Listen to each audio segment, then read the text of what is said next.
So I have decided to, if I have an idea, I'm just going to make a quick video of it just to show everybody, and hopefully it helps people out with stuff.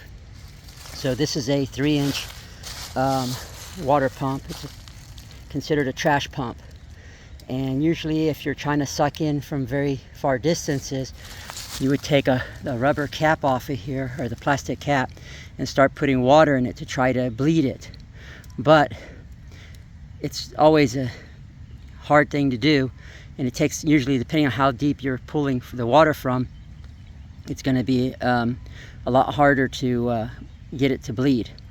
And usually if you're like in a normal place, or you don't move this pump around a lot, well, you bleed it one time, you should have a foot valve on the bottom of the hose, so that way the water never can get out, and it's always, so you don't have to bleed it every time. But if you're doing like construction or something like that, and you have to do this all the time because you have to carry your hose with you and everything else. So if you do something like this and just basically just throw a bunch of water in there, and what I'll do is I'll keep it constantly putting water in as the air bubbles are coming through the suction side. You'll just keep bleeding it and bleeding it and bleeding it. And then that way, whenever it finally works, you just turn off the pump like that, so that way the valve gets locked up, and then all you're doing is just, it won't overflow anymore. And because there's so much water in here, it won't just squirt out, it'll create a turbulence in it, which then will end up not just shooting 10 feet up in the air or something. So I would probably make this one a little bit shorter, have it closer to the to the pump, but either way it'll work just fine.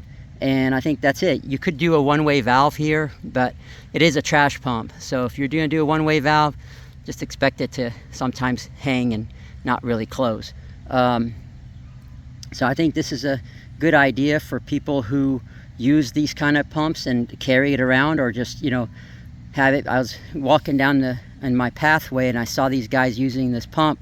They were having a very hard time bleeding it, but explaining to him that you can't have the inlet side can't be higher than the pump, because you're going to create a bubble in it, and every time that bubble comes through, it's going to stop this centrifugal pump. It needs water to push the water out. Air won't work very well. So I told him he has to raise the pump a little higher, or and he has to put more water in all the time. But like this, I came up with this just, I think, yesterday or something, and just made it real quick just to give an idea, and just put it out on the net. That's what I want to do, is just start putting things out that I come up with, just to have fun.